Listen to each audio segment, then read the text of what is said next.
प्रणाम प्रभु जी। हाँ जी प्रभु जी प्रणाम। प्रभु जी, एक ये था पंचम अध्याय में सेकंड वाला श्लोक है हम्म। भगवत गीता का। भगवान कह रहे हैं, हे अर्जुन, कर्म योग तथा कर्म त्याग ये दोनों ही मोक्षदायक हैं। हम्म। इस संसार रूपी समुद्र को पार करने के लिए यह कर्म योग वास्तव में सुलभ है। इसके आचरण करने से अनायास ही कर्म त्याग का फल मिल जाता है। यह बराबर। कर्म योग यह कर्म योग और कर्म संन्यास दोनों एक ही हैं। ये कैसे प्रभु जी? सबसे पहले तो यही नहीं समझ में आ रहा है हमारी। तो बड़ी अद्भुत बात कही है, क्या बात है, क्या बात है। देखो, कर्म योग और कर्म संन्यास जी। ये कह रहे हैं ना, है ना, और अकर्म ये भी शब्द है वहां पर। जी। बड़ी अद्भुत बात। और दोनों एक एक ही है, ये भी बड़ी अद्भुत बात है। तो देखो, कर्म यानी जो भी कुछ कर्म कर रहे हो उसके पीछे योग है। यहाँ पर गीता जी में योग शब्द का उपयोग किया है। कर्म जी। योग, भक्ति जी। योग, ज्ञान योग। ये जो योग है ना, उसका मतलब है प्लस करना, मतलब साथ में युक्त होना, जी। है ना। और वो योग किससे? परमात्मा से, परमात्मा संबंधी। अब देखो, मैं कुछ भी कर्म कर रहा हूं ना, तो वो सिर्फ कर्म होता है। जी। यानी मैं खेती कर रहा हूँ या डिस्पेंसरी चल रहा हूँ या जो भी कुछ कर रहा हूँ, वो सारा कर्म जो है ना, सिर्फ कर्म। तो कर्ता भाव साथ में रहता है, ये अहंकार प्रभु रहता जी। है ना। जी। बहुत तो सही है। तो सिर्फ कर्म है तो वहां अहंकार है। जी। क्योंकि ये जो जीव है ना, बिना अहंकार का, चाहे वो होश में हो या बेहोश में हो, बिना अहंकार का कोई भी कर्म करता नहीं। सही है जी। क्योंकि भीतर इच्छा है तब वो एक कदम भी आगे बढ़ाता है। भीतर इच्छा है तब तो वो सांस लेता जी। है ना। जी यानी प्रभु भीतर जी। इच्छा है, वो इच्छा कहाँ से है? वो अहंकार से। ये सारा सूक्ष्म लेवल की बातें हैं। तो सिर्फ अगर कर्म है तो वहां अहंकार मौजूद है। जी। आप समझे? जी प्रभु जी। हाँ, और देखो, वही कर्म योग के साथ है। योग यानी भगवान के साथ में उसका कर्म का संबंध है। यानी मेरे परमात्मा ने कहा कि तू खेती कर, तू डिस्पेंसरी चला, तू नौकरी कर, तू संसार कर, तू व्यवहार कर। अब ये जो है आज्ञा से हो रहा है। जी। तो यहाँ पर मैंपन खत्म। गुरु आज्ञा से जो हो रहा है, कर्म तो वही हो रहा है, लेकिन जी। योग हो गया है ना। वो कर्म के साथ में परमात्मा जुड़ गए। जी प्रभु जी। अब वो कर्म कैसा होगा कि मैं रोटी बना रहा हूँ तो मेरे परमात्मा के लिए बना रहा हूँ, और मेरे परमात्मा इससे प्रसन्न होंगे। इतना ही भाव।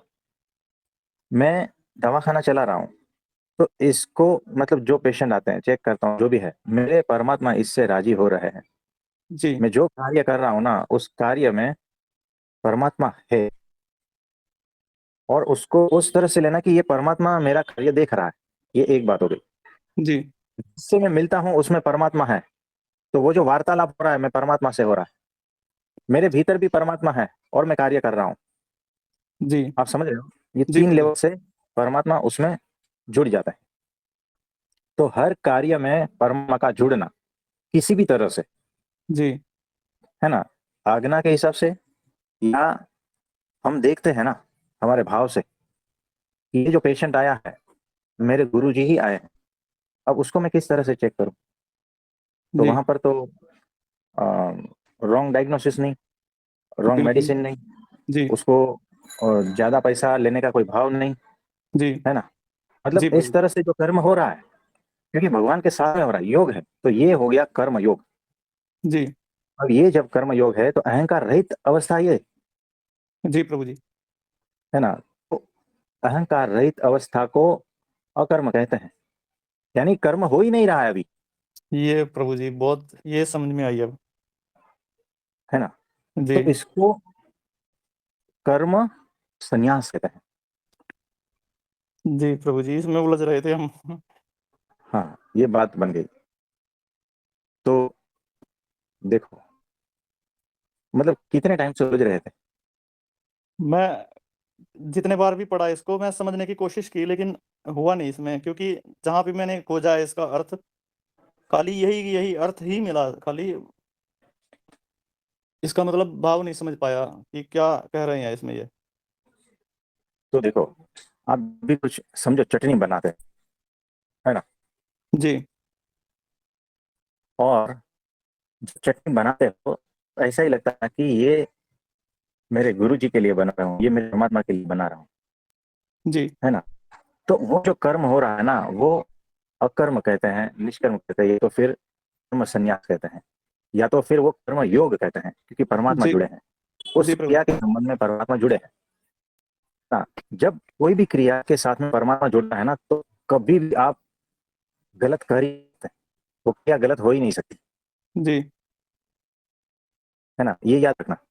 जी प्रभु जी। तो परमात्मा जुड़ा है उस क्रिया के साथ में, पूर्वक आप कर रहे हो, प्रेम पूर्वक कर रहे हो, ठीक है? अब जी। वो चटनी बन और परमात्मा ने खाई, यानी ये जो कार्य हुआ ना, इसी ने, इसी की कृपा की वजह से आपका ये बहुत समय से पर्दा पड़ा था ना, ये बात जी। समझ में नहीं आ रही थी ना, वो पर्दा हट जी। गया। जी प्रभु जी।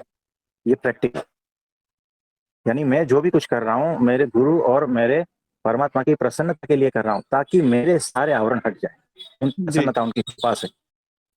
तो ये एग्जैक्ट एग्जाम्पल है, जी प्रभु जी।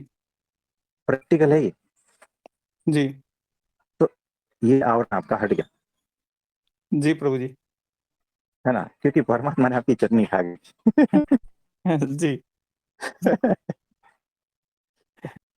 तो कर्म योग और कर्म संन्यास दोनों एक ही बात है, याद रखना, ठीक है एक ही प्रभु जी, बात अब है। तो। हाँ, अब तो घटना हम अलग कह अलग है, सकते हैं जी। देखो, घटना जो है ना, ये इसको कह ही नहीं सकते, यानी आप, मतलब इसका अभी एग्जाम्पल नहीं मिल रहा मुझे, लेकिन ये बात बहुत ही अद्भुत है। कृष्ण भगवान ने जब कही तो बहुत अद्भुत अनोखे तरीके से कही है, और उसको आज हम समझा रहे हैं। जी। तो स्वामी भगवान ने भी जो है इस बात को अद्भुत तरीके से समझाई है। जब वो कृष्ण भगवान के भीतर से बोल रहे थे, जी। सिर्फ बोल दिया, लेकिन समझाया जो है ना अभी, है ना, तो उनकी कृपा हो गई। जी प्रभु जी। इसको प्रैक्टिकल ही समझा जाता है, जी प्रभु जी। बहुत कम लोग इसको समझ पाए हैं प्रैक्टिकल, जी। है ना। तो हर क्रिया में मेरे भगवान जुड़े हैं, जी। ये कर्म योग, हर क्रिया में मेरे गुरु की आज्ञा से कर रहा हूं, ये हो गया कर्म योग। जी। यानी अहंकार रहितता है, यहाँ पर अहंकार नहीं है। जी प्रभु आज्ञा में जी। अहंकार नहीं आता, जी। अगर उसमें अहंकार मिलता है, आज्ञा में मिलावट होती है, तो उसका कोई मतलब नहीं होता, जी। है ना। और मिलावट कब होती है पता है? जब दिमाग चलाते हो। जी। गुणातीता स्वामी ने कहा कि उस गिरनार पर्वत को बुला के लेके आओ। भगत जी महाराज गए, गिरनार पर्वत के सामने खड़े रहे और उनको कहा जोर से, मेरे गुरु जी गुणातीतानंद स्वामी जी बुला रहे हैं आपको, जी। आपके दर्शन के लिए, आप उनके दर्शन के लिए आप आ जाओ। जी। गए, बुला के लेके आए। अब उन्होंने तो कार्य कर दिया ना, जी प्रभु जी। दिमाग नहीं लगाया कि पर्वत कभी आता है क्या, जी। वो बात ही नहीं है। गुरु वचन मतलब वचन। यहाँ पर तो हम कहते हैं दारू छोड़ दो, हम नहीं छोड़ेंगे, बहुत जी। सारी आर्ग्यूमेंट होती जी। है। तो बहुत ही अद्भुत तरह के वो शिष्य रहे हैं जी प्रभु जी। ना। तो उनकी हर क्रिया जो है ना, भगवान संबंधी है, गुरु संबंधी है। जी। उनकी हर क्रिया कर्म योग है, भक्ति योग है। यानी आप अगर भक्ति करते हो भगवान की, और भगवान के संबंध में करते हो, अहंकार जी। रहितता, तो वो भक्ति योग, वो भी भक्ति संन्यास कहते हैं उसको, जी। है ना। और ज्ञान संन्यास भी वही जी प्रभु जी, अब समझ में आ रही जी। है ना। और ये तीनों इकट्ठे हैं, ये नीचे जो है ना अलग अलग दिख रहे हैं, और जैसे जैसे पर्वत की चोटी पर पहुंचते हैं तीनों अलग अलग दिशा से, तो वो एक ही पॉइंट, एक ही बिंदु पे पहुंच जाते हैं। और ये जी। ज्ञान, भक्ति और कर्म, ये तीनों एक हो जाते हैं। जी। और वहां पर ये तीनों योग भी है और तीनों संन्यास भी है। जी। तो ऐसा होता है, ये आपको अनुभूति होगी, जी प्रभु जी। है ना। ये चटनी आपको अनुभूति करवाएगी। जी प्रभु जी। तो देखो, छोटी बातों में आवरण हट जाता है, इसको कहते हैं कृपा। जी प्रभु जी। तो भगवान की प्रार्थना व्यर्थ नहीं जाती। जी बिल्कुल है जी। और कुछ कहना चाहते हैं? बस यही क्लियर है प्रभु जी कंसेप्ट कि हम, यदि हम कर्म योग से कोई भी कार्य कर रहे हैं तो हम उसके जो भी है उसकी कंसिक्वेंसेस उसमें नहीं बनते। हाँ। और यदि हम केवल कर्म कर रहे हैं तो हम फंस जाएंगे उसमें। हाँ जी। यानी भगवान यही। को नहीं जोड़ा है उसमें, कोई भी कार्य है, चाहे हमारा अपना बिजनेस संबंधित है, खाने का हाँ। है, कुछ भी है चाहे। हाँ जी। ये बहुत बढ़िया तरीके से प्रभु जी आपने क्लियर कर दिया। नहीं, बहुत दिमाग उलझ रहा था इसमें कि एक कैसे हो सकते हैं ये। हाँ जी। तो कर्म मात्र भक्ति रूप बन जाता है, यानी हर कर्म जो है ना, भगवान संबंधी होके भक्ति योग कर्म योग सब कुछ एक ही हो जाता है। जी प्रभु जी। और इसीलिए जो है ना, आपको वो बंधन नहीं लगता है, वो बंधन कारक नहीं है, जी। क्योंकि आपकी इच्छा से थोड़ी हो रहा है, जी। परमात्मा की इच्छा से हो रहा है, गुरु की इच्छा से हो रहा जी। है। यानी हमने आपको कहा कि तिल के लड्डू बनाओ, और आपकी इच्छा से थोड़ी कर रहे हो, है ना। तो ये जी। जो है ना, ये बनाने के जो प्रोसेस में आपका अपना कुछ अहंकार नहीं है। आपको तो सिर्फ आज्ञा का पालन करना है, और उस आज्ञा पालन में ये कर्म बंधन नहीं होता आपको। जी क्योंकि प्रभु जी। कर्म बंधन तभी होता है जब कर्ता होता है। यहाँ पर कर्ता आप नहीं हो, कर्ता आपके गुरु है। जी। है ना, कर्ता परमात्मा है, और वो जी माया प्रभु से जी। पार है। काल कर्म और माया से पार से जो आदेश आ रहा है ना, उसका पालन करते हो ना, तो काल जी। कर्म माया बंधन करता नहीं है। तो जी प्रभु इसीलिए जो जी। है ना, ये अकर्म होता है, और इसीलिए ये कर्म संन्यास भी कहते हैं इसको। जी। तो इस तरह से देखना है। जी प्रभु जी। और कुछ इसमें पूछना चाहेंगे? बस ये कंसेप्ट क्लियर है जी। अब ये क्या हर बात है। उसमें कार्य में चलेगा जी, अब ये पूरा चलेगा। तो देखो, कब से फंसे थे ना। हाँ प्रभु जी। अच्छा हुआ। हाँ, अच्छा हुआ आज ने ये बात उठा ली। ये भी आपकी कृपा से ही उठी है, वरना नहीं हो सकती थी ऐसे। जब तक भगवान चाहते तो उलझा सकते थे और भी देर तक।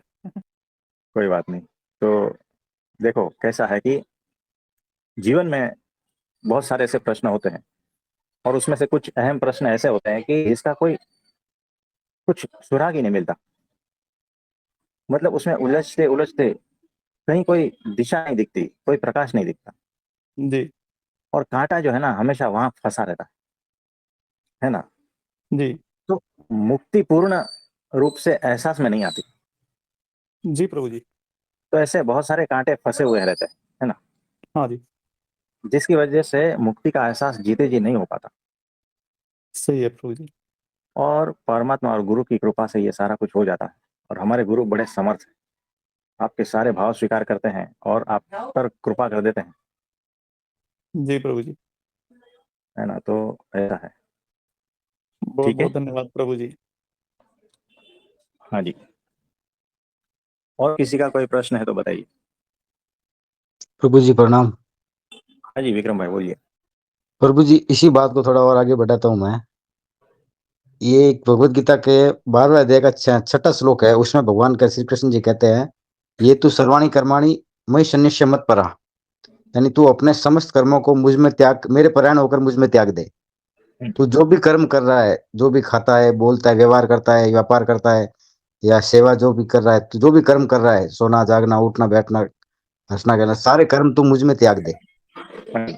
तो प्रभु जी मुझको समर्पित कर दे। तो हाँ जी। प्रभु जी कर्म को समर्पण कैसे करें प्रभु परमात्मा से? कर्म हम दिन भर जैसे हमने पूरा कर्म किए, फिर उसको शाम को परमात्मा के सामने प्रार्थना करके हम कह सकते हैं, प्रभु जी आज जितना भी मेरे द्वारा कर्म हुआ वो मैं आपके चरणों में समर्पित करता हूँ, आप स्वीकार करो। इस तरह से स्वीकार समर्पित किया जाता है, या ऐसा और कुछ देखो, यहाँ पर समर्पण मार्गदर्शन? का जो मतलब है ना, जी प्रभु जी। समर्पण समझो, यानी भगवान ये नहीं कह रहे कि समर्पण कर दो, ऐसा नहीं। अहंकार रहित होकर कर्म करो, इसी को ही समर्पण कहते हैं। यानी ये दूसरे एंगल से समझा रहे हैं, वही चीज जो हमने अभी समझी उसको दूसरे शब्दों के द्वारा दूसरे एंगल से समझा रहे हैं। कि हो सकता है किसी को ये समझ में ना आए तो इससे समझ ले, ये उसी का ही एक्सटेंशन है और कुछ नहीं है। कि अहंकार रहितता वही असली समर्पण है। अहंकार रहितता में आप जो भी कुछ कर रहे हो ना, देखो अहंकार रहितता कब आती है? जब आप सेंटर में स्थित हो जाते हो, अपने स्व केंद्र में स्थित हो जाते हो, आत्मा में स्थित हो जाते हो। तो जी जो प्रभु जी। आत्मा में स्थित हो गया उसका हर कर्म अकर्म ही है, वो सहज रूप से बह रहा है, वो कर्म सहज रूप से बह रहा है और वो ऑलरेडी समर्पित ही है। तो यहाँ पर जो है सत्पुरुष ही मेरी आत्मा है। यानी हमने जो है शशि भाई से जब बात की तो गुरु की आज्ञा, यही हुआ ना, गुरु जी, की आज्ञा, वहां पर अहंकार नहीं है। तो वहाँ के तो आज्ञा पालन गुरु, हो रहा है केवल। हाँ वहां आज्ञा पालन हो रहा है। क्यों? तो कर्म कौन कर रहा है? तो गुरु की आज्ञा से हो रहा है। और गुरु कहाँ पर स्थित है? सेंटर में स्थित है। सेंटर में। और गुरु ही मेरी आत्मा है। तो जब मैं आत्मा में स्थित हूँ तो जो कर्म हो रहा है वो निष्काम कर्म या अ, अकर्म कह लो, या तो कर्म योग कह लो, या तो फिर कर्म संन्यास कह लो, ये सेम प्रोसेस हो रही है। वो हो कहाँ से रही है? सेंटर से। और सेंटर में जब स्थित होते हो तो अहंकार नहीं होता। तो अहंकार रहितता की स्थिति में ही आत्मसमर्पण या जो भी है समर्पण असली अहंकार रहितता की निशानी है। यानी अहंकार रहितता इज इक्वल टू समर्पण। तो जब शिष्य समर्पण करता है गुरु के सामने तभी तो उनकी आज्ञा का पालन करता जी प्रभु जी। है ना। तो वही बात हो गई। तो मुझे समर्पित कर दो, यानी वही चीज हो, उसको पूरा राउंड घुमा दिया कृष्ण भगवान ने, पूरे दूसरे एंगल से दिखा के सेम चीज को राउंड बना दिया, वो तार जो दिए। इस पर चिंतन मनन करना तो भीतर से और कुछ बहुत सारा निकलेगा। जी। अब समझे? जी प्रभु जी। तो समर्पण इज इक्वल टू अहंकार शून्य स्थिति, ऐसा लिख लेना, जी प्रभु जी। है ना। तो अहंकार शून्य स्थिति या तो मेरी है या तो मेरे गुरु की। ठीक है। तो जी अगर जी। अभी मेरी नहीं है तो मेरे गुरु की जो स्थिति है वो आज्ञा करते हैं, वो मैं पालन करता हूँ, तो अल्टीमेटली उन्हीं की ही तो हो गई ना, जी जी। है ना। वहीं से ही तो ये सारा कार्य हो रहा है, कर्म हो रहा है। तो अहंकार रहितता के केंद्र से वो कर्म हो रहा है, तो वो ही उनको समर्पित हो गया, राउंड पूरा हो। एकाध जो कड़ी है ना, हमने जानबूझकर इसमें मिसिंग रखी है ताकि आप उस पर काम करो और कड़ी को पूरा करो और पूर्ण सर्कल में आ जाओ, तो आपके बहुत सारे प्रश्नों का समाधान मिल जाएगा। ठीक है। और ये नहीं जी समझ में आता है तो बार बार सुन लेना। जी। जी। हाँ जी। और प्रणाम। किसी का कोई प्रश्न है तो बताइए। हेलो। जी प्रणाम। हाँ जी प्रशांत भाई, बोलिए बोलिए। तो ये जैसे कोई व्यक्ति कर्म करते हैं जो फल की इच्छा से, जैसे मतलब बिजनेस करते हैं, व्यापार करते हैं या कोई भी हाँ प्रोफेशन करते हैं, तो वो उसमें फल की इच्छा तो करते ही है, तो वो बराबर है। वो कर्म योग नहीं कहलाएगा वो प्रभु जी? देखो फल की इच्छा रखनी है, लेकिन हम्म, अगर वो मेरे हिसाब से फल नहीं आया तो हम्म, व्यतीत नहीं होना है। जी प्रभु जी। इसका मतलब यही हुआ ना कि फल की इच्छा रखो या ना रखो, एक ही बात हो गई ना। हम्म, जी प्रभु क्योंकि जी, ये मेरे बात हिसाब समझ से आपने समझाई ये तो। जरूरी बात थोड़ी है कि मेरे हिसाब से ही फल आए, जी प्रभु जी। है ना। क्योंकि यहाँ पर अनंत घटनाओं के बाद में फल जी। पकता है। यानी मैंने कुछ बीज डाले हैं जमीन में, हम्म, तो जरूरी थोड़ी है कि उसमें से वो मैंगो ही निकले। जी प्रभु। मैंने बीज डाले हैं और मेरे मन में ऐसा है कि इसमें से मैंगो निकले, हम्म, है ना। ये मेरे कर्म, मतलब कर्म करना और फल की इच्छा रखना है। अब बताओ, हम्म, अब ये बीज के ऊपर है ना कि बीज कौन हम्म, सा डाला, ये मुझे पता नहीं है। मतलब बेहोशी में मैं कर्म कर रहा हूँ। तो देखो बहुत सारी घटना है, मेरी अपेक्षा अलग है। हम्म, बेहोशी में मैं कुछ भी अपेक्षा रखता हूँ और कुछ भी कर्म कर रहा हूँ, है ना। यानी मैंने बीज बोए, बेहोशी में बोए, किसके थे मुझे पता नहीं है। और मैं हम्म, ये आशा रखता हूँ, ये इच्छा रखता हूँ, कामना रखता हूँ कि मुझे मैंगो प्राप्त हो। और हम्म, उसमें से जो है कुछ और निकला, नीम का वृक्ष हम्म, आया। अब बताओ, हम्म, मैं व्यथित होता रहता हूँ और भगवान को कोसता रहता हूँ, मैं इतनी मेहनत करता हूँ लेकिन मैंगो प्राप्त क्यों नहीं होता है? हम्म। तो बताओ ना, ये कैसी बात हो गई? ये तो इच्छा वाली बात हो गई, मतलब व्यतीत होने वाली बात हो गई। नहीं, बेवकूफी वाली बात हो गई ना। हाँ, वही परेशान होने वाली बात, व्यथित होने वाली बात तो होगी। मतलब बेवकूफी। मुझे पता नहीं है मैं क्या कर रहा हूँ, कर्म तो कर हम्म, रहा हूँ, लेकिन मैंने बीज डाले, लेकिन अगर बारिश नहीं हुई या पानी नहीं मिला तो क्या बीज उसमें से कुछ अंकुरित होंगे? नहीं होंगे। तो वो भी घटना है ना, सिर्फ बीज जी डालने प्रभु से जी। फल नहीं प्राप्त होते, हम्म। पानी डालना पड़ता है, उसका जी संवर्धन प्रभु करता जी। हूँ, बकरी आके खा गई तो हम्म। हम्म। हाँ, बहुत सारी चीजें है ना, बाढ़ में बह जी गया प्रभु तो जी। हम्म। बाकी सारी चीजें मेरे पे थोड़ी है ना, अगर धूप निकली ही नहीं, मतलब हम्म। सूर्य ने रोशनी देना बंद कर दिया तो हम्म। हम्म। मतलब मेरे हम्म। हाथ में थोड़ा सा ही है, बाकी सारा जो है ना प्रकृति के हाथ में है। जी प्रभु जी। समझ रहे हो? जी प्रभु जी। तो ये बहुत सारी घटनाओं के बाद में ना फल मिलता है। अब वो जरूरी थोड़ी है कि मेरे हिसाब से ही फल मिले। जी प्रभु जी। बाढ़ आ गई और बहा गया, फल ही नहीं आया तो क्या करोगे? जी तो इसमें प्रभु जी। मेरा रोल तो थोड़ा सा ही है, बाकी बहुत सारी घटनाओं का रोल है। हम्म। और इसीलिए अगर मैं फल की अपेक्षा भी रखता हूँ ना तो मैं मूर्ख हूँ, और मेरे हिसाब से फल आए ऐसी भी अपेक्षा रखता हूँ ना तो भी मैं मूर्ख हूँ, हम्म। बेवकूफ हूँ, अज्ञानी हूँ। तो इसीलिए कहते हैं कि फल की इच्छा मत रखो। आप समझे? जी कोई प्रभु जी। मीनिंग नहीं है इसका। तो जो समझदार है ना, उसे जी साफ साफ प्रभु दिख जी। जाता है कि इसमें कोई पॉइंट ही नहीं है, फल की अपेक्षा रखना, इसमें कोई पॉइंट दिख ही नहीं रहा है मुझे। जी प्रभु तो जी। सिर्फ कर्म करते रहो, अगर अहंकार युक्त कर्म करते रहो तो बंधन में है। तो कौन सा कर्म करना है? तो गुरु की आज्ञा में अहंकार कर्म रहित ही करना करना है। है। हाँ, जी। अहंकार रहित, जी प्रभु जी। गुरु की आज्ञा जी से, प्रभु जी। और जी प्रभु जी। उसको समर्पित कर दो, बात खत्म हो गई। तो फल को परमात्मा को समर्पित करना यानी अहंकार रहितता की अवस्था में कर्म करना और फल की अपेक्षा नहीं रखना, और जो भी फल है भगवान समर्पित कर दो। हाँ जी, और किसी का कोई प्रश्न है तो बताइए।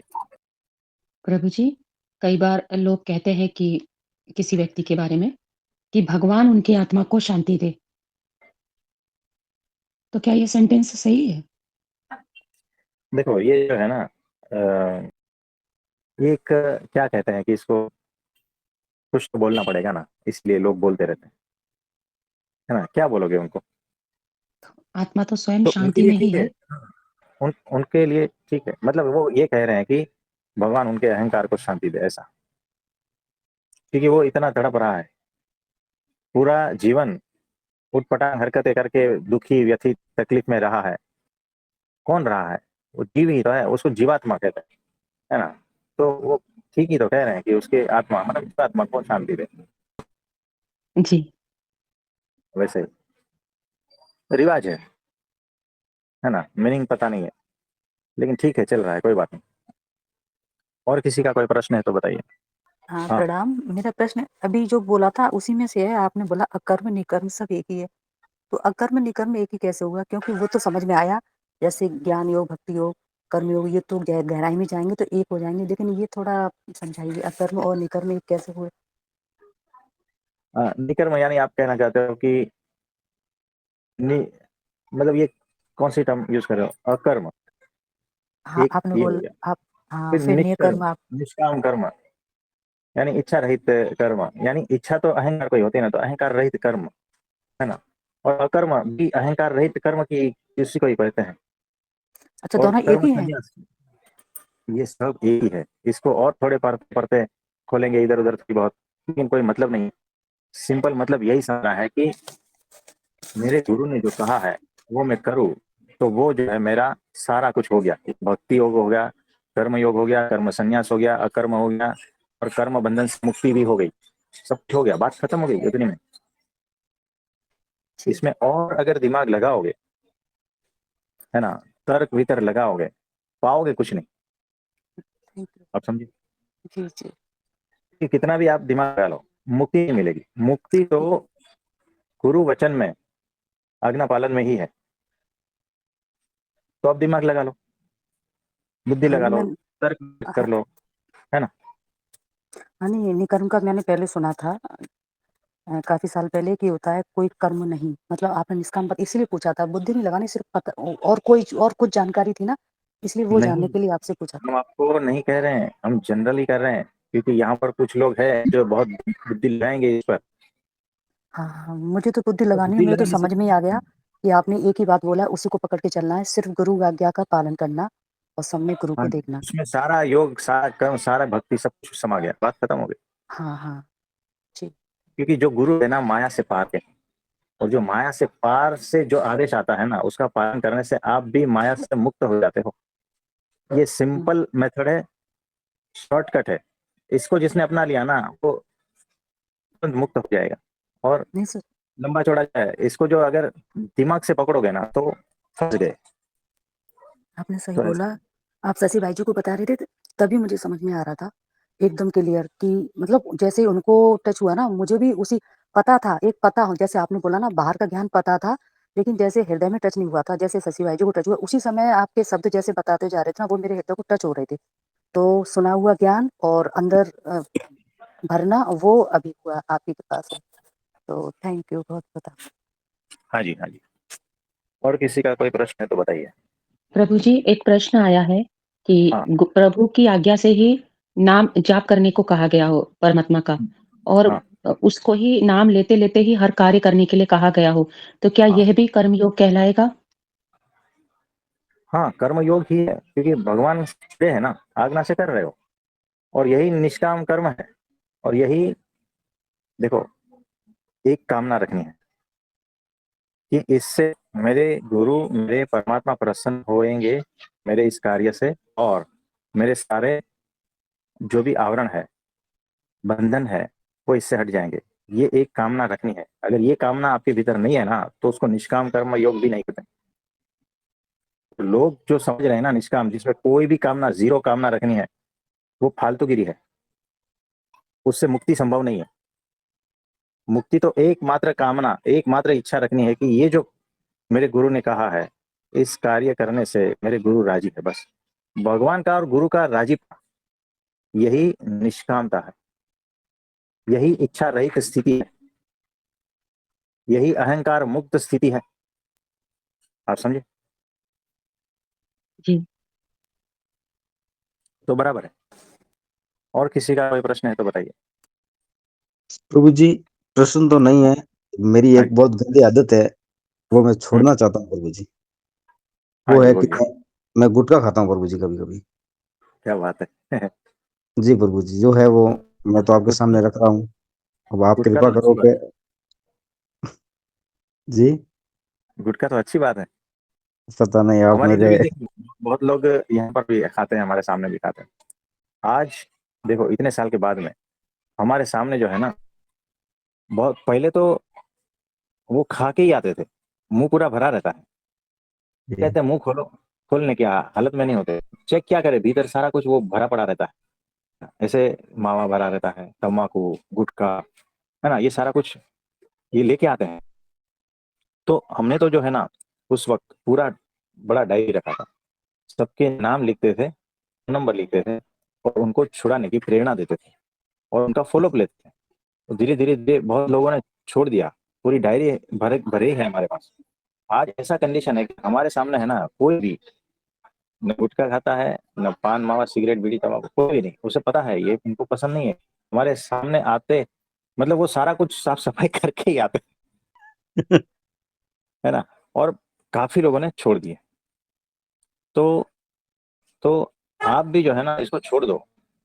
तो गुटखा खाना यानी बेहोशी का मार्ग, और हम जिस मार्ग पे जा रहे हैं वो है होश का मार्ग, है ना। तो इसमें जो है ना आज्ञा का पालन करना है।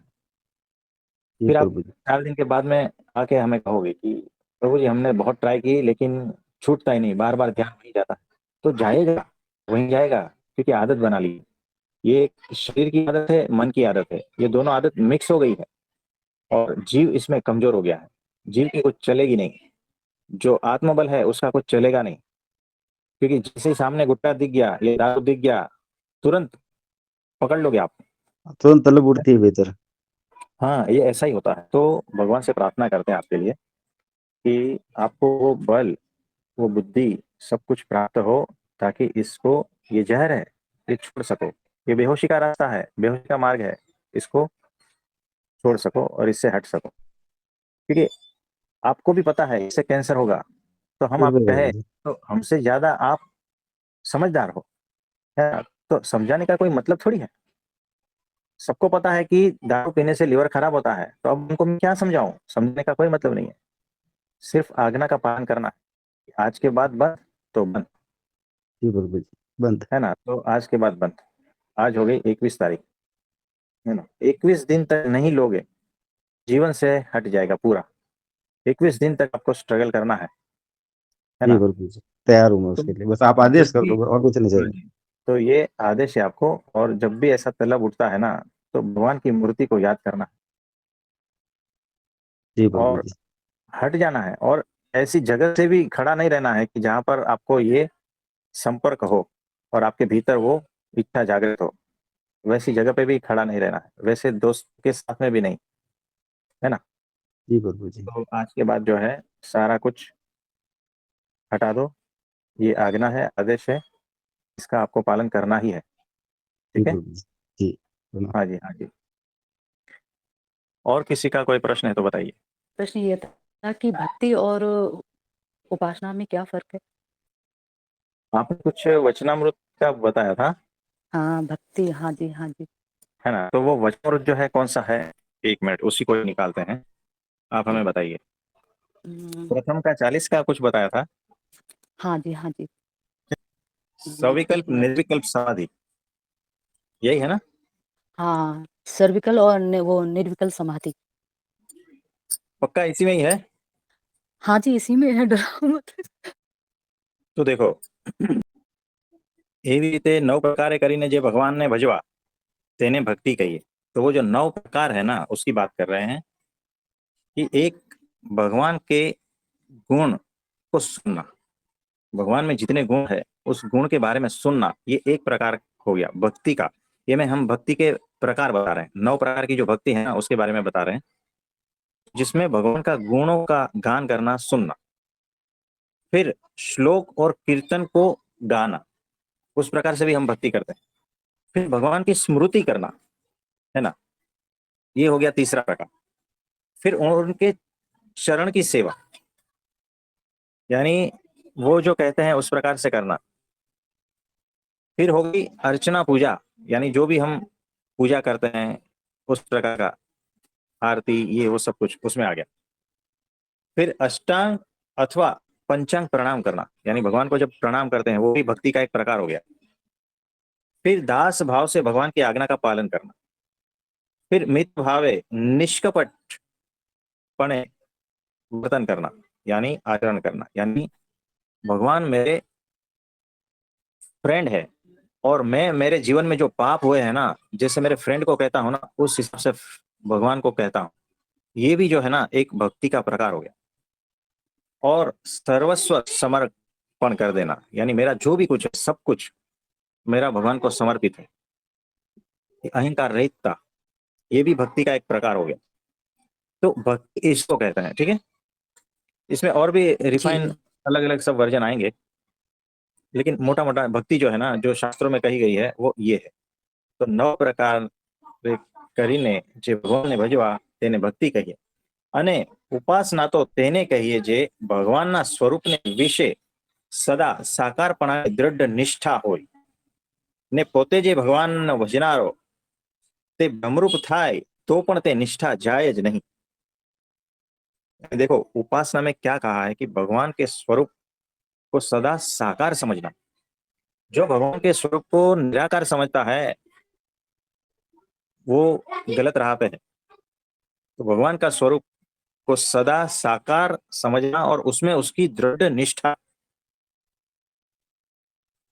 आप समझे? जी। यानी विश्वास, दृढ़ता, प्रतीति, तो ऐसा है। और वो अगर भ्रमरूप भी हो जाता है, यानी अल्टीमेट स्थिति, है ना, माया से पर निर्वासनिक और ब्रह्म के गुणों को प्राप्त किया हुआ, ऐसा जो है हो जाता है, फिर भी वो जो निष्ठा है ना कि भगवान साकार ही है, वो जाती नहीं। और वो कैसे भी निराकारवादियों के ग्रंथ, कैसे भी निराकारवाद गुरुओं को सुने भी ना, तो भी वो विचलित नहीं होता। और वो सदा यही समझता है कि भगवान साकार ही है, उसे प्रतीति है और अनुभूति में भी है। પોતે ભગવાનના આકાર સ્વરૂપનું જે પ્રતિપાદન કરે છે, પણ પોતાની ઉપાસનાનું ખંડન થવા દેતા નથી। तो ये जो है ना, भगवान के स्वरूप में साकार भाव, यानी वो साकार ऐसा ही स्वरूप जो समझता है ना, वही उपासना सच्ची है। वो समझ ही उपासना है, याद रखना। तो उपासना क्या है? उपासना इज इक्वल टू, लिख लेना, उपासना इज इक्वल टू ध्येय स्वरूप को यथार्थ समझना। यानी मेरा ध्येय क्या है? परमात्मा। और उसका स्वरूप क्या है? तो सदा दिव्य, सदा साकार, सर्वोपरि, प्रगट, सर्वकर्ता हर्ता, ये उनका स्वरूप है। आप समझे? तो सूत्र है, लिख लेना, उपासना इज इक्वल टू ध्येय स्वरूप को यथार्थ रूप से समझना। ध्येय स्वरूप यानी मेरा ध्येय है परमात्मा, उस परमात्मा का स्वरूप, उसको जैसा है वैसा समझना, वही उपासना है। आप समझे? तो भक्ति अलग है, उपासना अलग है। ठीक है? जी, तो ये उपासना तो सर्वश्रेष्ठ हो गई ना। हाँ जी। आज तक मतलब सब भक्ति बोलते थे भक्ति है, लेकिन अभी पता चला कि उपासना मैन है, स्वरूप को समझना। हाँ, तो भक्ति तो ब्राह्मी स्थिति के बाद में वो अपने आप होती है, करनी नहीं पड़ती। उपासना सही सही ढंग से समझना, ध्येय की स्पष्टता, उस ध्येय के स्वरूप को सही सही ढंग से जब यथार्थ रूप से आप पहचानते हो और समझते हो, वो श्रेष्ठ है। और जिस दिन वो पहचान लिया ना, उस दिन भक्ति अपने आप होती रहेगी, करनी नहीं पड़ेगी। वो अवस्था अलग है, वो अद्भुत है। आप हम ये जो सुन रहे हैं ना, उसमें से किसी को वो भक्ति नहीं है जिस भक्ति की हम बात कर रहे हैं। वो भक्ति का स्वाद भी लिया नहीं है जो भक्ति का स्वाद हम ले रहे हैं, है ना? तो ये बात है। भक्ति फाइनल है, पहले उपासना यानी उनको समझना। जब तक उनको अच्छे से समझेंगे नहीं, तो जो एकांतिक भक्ति होती है वो नहीं होगी। मतलब संसारिक बराबर। भक्ति माया माया वाली भक्ति होगी फिर वो। हाँ जी, हाँ जी, हाँ जी। इसमें भक्ति से पहले उपासना जरूरी है। हाँ, देखो, ये जो 9 प्रकार की भक्ति कही है ना, हम्म। इसमें सारा कुछ करने को कहा है। लेकिन ये सारा कुछ जब करने को नहीं रह जाता और ये होना मात्र हो जाता है ना, वो असली भक्ति है। ये 9 प्रकार की भक्ति करनी नहीं है, हो जाती है, अपने आप होने होने लगती है, ये वाली भक्ति। आप बहुत समझे? अच्छा बताया। लिख लेना। बिल्कुल बहुत अच्छा बताया, लिख लिया, थैंक यू। हाँ जी, हाँ जी। नमस्ते प्रभु जी। हाँ जी, बोलिए। जैसे आप अभी जो बता रहे थे उसके अनुसार, जैसे मान लो जीते जी 5 तत्वों का 5 तत्वों में जब लय हो जाता है और तो परमात्मा का प्रकटीकरण रह जाता है। एक हिसाब से सही भी और एक हिसाब से नहीं भी। हम्म। तो आपके प्रश्नों को हम दोनों एंगल से देख रहे हैं, हम्म। तो बड़ा अद्भुत है। आप हम्म। जिस रास्ते से जा रहे हो, हम्म। ठीक है, लेकिन अभी और भी बहुत कुछ समझना बाकी है। तो हम्म। यहाँ पर पहुंचने के बाद में जब ये आपके भीतर प्रश्न आया है, ठीक है, इसमें और भी परतें खोलनी है, ठीक है, तो इसमें और गहनता पूर्वक आप उतरना है। हाँ जी। और किसी का कोई प्रश्न है तो बताइए। तो एक शशि भाई जी, जी प्रभु जी। तो कल का एक प्रश्न जो है हम आपको बता देते हैं कि हम जो है 12 बजे के बाद में हम वॉकिंग में निकलते हैं, जी प्रभु जी। है ना? तो 1.25 घंटा हम वॉकिंग करते हैं, 1 बजे के आसपास हम घर पे आते हैं। जी। तो अक्सर देखा है कि वो जो वृक्ष है ना, बड़े बड़े, 5 मंजिले के, 7 मंजिले के, इतने बड़े, जी। तो ऊपर से जो है ना, वृक्ष के ऊपर से एक कीड़ा रहता है, इसको क्या जी। कहते हैं? तो देखो, आपने देखा होगा कि वो जो वटाना रहता है या कोई ऐसा सींग रहता है ना, उसमें वो पाया जाता है, अंगूर में जी पाया जाता है। यानी वो हरा कलर का रहता है और बारीक रहता है और वो रेंगता है ना, अच्छा, क्या कहते हैं उसको? जिसके ऊपर बाल से होते हैं। वो बाल भी होते हैं, लेकिन ये उसका ही अलग अलग प्रकार है। तो वो बहुत छोटा सा रहता है, यानी आपके अंगूठे का जो नाखून है ना, जी और जो मुर्दा नाखून है ना, वाइट आगे का, जी उतनी साइज का, समझे? जी उसको प्रभु जी। क्या कहते हैं पता नहीं, यानी वो पतंगा जो बनता है ना, उससे पहले की प्रोसेस। ये कीड़े ही होते हैं जी। हाँ, बस कीड़े कीड़े समझ लो, ठीक है ना, बहुत सॉफ्ट रहता है और ये हरा है, जी। बहुत नाजुक, छोटा। सुन भी कह तो रहे हैं। अच्छा, 7 यहाँ पे। मंजिले, हाँ देखो, 7 मंजिले हाँ। की बिल्डिंग या 5 मंजिले की, उतना बड़ा वृक्ष है। उसकी ऊपर से जो है ना, वो अपना तार रहता है ना, जैसे मकड़ी का तार ऐसा रहता है, जी उस तार के सहारे है ना ऊपर से नीचे आया, और वो नीचे लटक रहा था, यानी हमारे फेस के लेवल तक जी हम चल रहे थे, हम रुक गए। और वो धीरे धीरे धीरे धीरे नीचे आ रहा है, नीचे आ रहा है, नीचे आ रहा है, जब को टच कर दिया। देख रहे हैं अब क्या करेगा ये। फिर धीरे धीरे उसने वो जो लार थी ना, उसकी जो तार रहता जी है वायर जैसा एकदम बारीक, जी है ना, उसको जी समेटना चालू किया, बहुत ही छोटा। तो समेटते समेटते समेटते वो फिर ऊपर उठने लगा, उस लार को, जैसे रस्सी से कोई आदमी नीचे जी। आता है ना, और फिर उस हाँ जी। रस्सी को सहारे वापस ऊपर उठता है। जी और फिर हवा में हल्की सी हवा थी, इधर उधर डोल रहा था।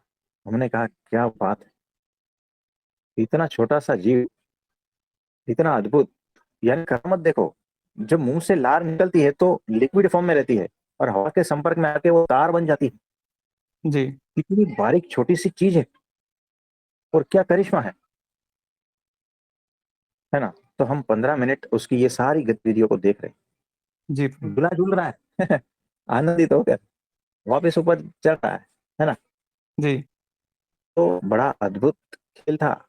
और हम माँ को कह रहे थे कि देखो, इतना छोटा जीव, इसका ब्रेन तो देखो, कि किस तरह से नीचे उतरना है, किस तरह से वापस ऊपर चढ़ना है, और अपना ही तार देखो, क्या करामत है। जी प्रभु जी। यानी इसको देखकर, इतनी सारी खूबियां देखकर, अगर कोई कहता है कि परमात्मा नहीं है ना, तो वो बेवकूफ है, अल्लाह सही है है प्रभु जी। जी है ना। तो परमात्मा है ही, जी प्रभु जी। है ना, उसके बिना इतना अद्भुत कोई बना ही नहीं कारीगर सकता, अपने आप तो ऐसा होता ही नहीं। हो नहीं सकता जी। और परमात्मा साकार है, जी क्योंकि इतना आकार बनाने वाला निराकार कैसे हो सकता है? बिल्कुल सही है जी। तो जो निराकार कह रहा है बेवकूफ है ना। तो इतना जी अद्भुत प्रत्यक्ष, अब वो जीव को हमने 15 मिनट तक निहारा, उसका अगला जन्म सत्संग में है, याद रखना। बिल्कुल। तो ये घटना हो गई कल, जी प्रभु जी। है ना। तो ऐसा तो अजीब अजीब आश्चर्य अनंत कोटि ब्रह्मांड में फैला है। ये हम एक छोटी सी बात कर रहे हैं, जी और जब ये सारा कुछ देखोगे तो आप सवाल से मुक्त हो जाओगे, आप आश्चर्यचकित हो जाओगे, अवाक। जी प्रभु जी। यानी मुंह खुला का खुला रह जाएगा, इतना अद्भुत है सारा कुछ, और ये सारा मेरे परमात्मा ने बनाया, क्या जी बात है। तो छोटी छोटी बातों में उलझेंगे नहीं, जी प्रभु जी। चिंदी चोरी करेंगे नहीं, जी उनकी महिमा का इस तरह से गान होगा, ये हो गई भक्ति। जी तो उसके स्वरूप को समझना, ये हो गई उपासना। जी। कुछ समझ रहे हो? हाँ प्रभु जी। तो वो 15 मिनट क्या चल रहा था, वो भक्ति उपासना की पुष्टि हो रही थी। जी लोग कहते हैं ऐसा कर तो भी कोई भक्ति है, ऐसी नहीं है बात। बात बिल्कुल अद्भुत है ना। जी ढोल प्रभु नगाड़े बजा दिए तो हो गई भक्ति, है ना, ऐसा नहीं है। जी। जी इसको मैं कहता हूँ कि परमात्मा के गुणों का चिंतन मनन स्मरण, ये हो गई भक्ति। अभी हमने देखा ना, वो 9 प्रकार की भक्ति है, उसमें से ये एक भक्ति है कि उनका गुण को गाना। जी तो ऐसा है। और उपासना भी आ गई साथ में, भगवान के स्वरूप को समझ लिया। जी प्रभु जी। प्रत्येक हाँ जीव के जी। अंदर ऐसे गुण दिए हैं प्रभु जी, अगर एक एक गुण देखा जाए ना हम्म। तो आश्चर्यचकित तो अपने आप हो जाते हैं। मतलब एक छोटा सा एग्जांपल, एक जुगनू देख लो प्रभु जी, हाँ जी। कि उसके अंदर उसको ऐसी कौन सी लाइट फिट लाइट। कर दी। हाँ। तो कितना अद्भुत, हर चीज यहाँ पर अद्भुत है। और इसको देखोगे ना तो अहंकार पिघलेगा, आप बच्चे जैसे हो जाओगे, आपकी जी आंखों में निर्दोषता आ जाएगी। यानी दिमाग से हटकर आप दिल से बातें करने लगोगे। जी ये सारा अस्तित्व वैसा ही है। आप समझे कुछ? जी प्रभु जी।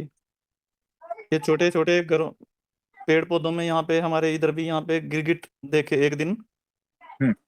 तो एक ग्रीन कलर का था, पौधों के जैसा पत्तियों का कलर था, बिल्कुल वैसा ही बना हुआ उसने, वो पहचान में नहीं आ रहा था, कलर वैसा कर लिया उसने। हाँ हाँ। और वो सफाई वाली वो उसको लेकर के आना बाहर छोड़ने के लिए जा रही थी, तो वो यहाँ पे बीच में फर्श पे गिर गया, तो फर्श जैसे कलर का हो गया जी वो एकदम से। हाँ जी। हाँ जी। तो वो उसी के जैसा उसने, मतलब देखो अद्भुत कितना, भी जैसा कलर बाहर का है वैसे कलर कर लेगा अपना। यानी देखो, वो कारीगरी कैसी है, क्या ऐसा बना सकते हैं? मतलब ही नहीं हो सकता जी। है ना? तो कितना अद्भुत वो रहा होगा, उसका दिमाग देखो, उसका पावर जी देखो। जी और उसको बनाने वाले की महिमा का पता चलेगा तब। जी यानी अनंत आश्चर्य यहाँ भरे हैं, और वो मेरे परमात्मा के द्वारा बनाए गए हैं। जी प्रभु जी। यही असली भक्ति है, और यही असली उपासना है। बिल्कुल सही है प्रभु जी। ग्रंथ में नहीं ढूंढना है जी भक्ति उपासना, ये सारा फैला है ना, आपके आंखों को दिखता नहीं। जी और वो चिल्ला चिल्ला के कह रहे हैं मुझे देखो, जी प्रभु जी। लेकिन देखते नहीं। सही है जी। तो ये बात है। तो आज के लिए इतना ठीक है। जी प्रभु जी। आप सभी को मेरा नमस्कार।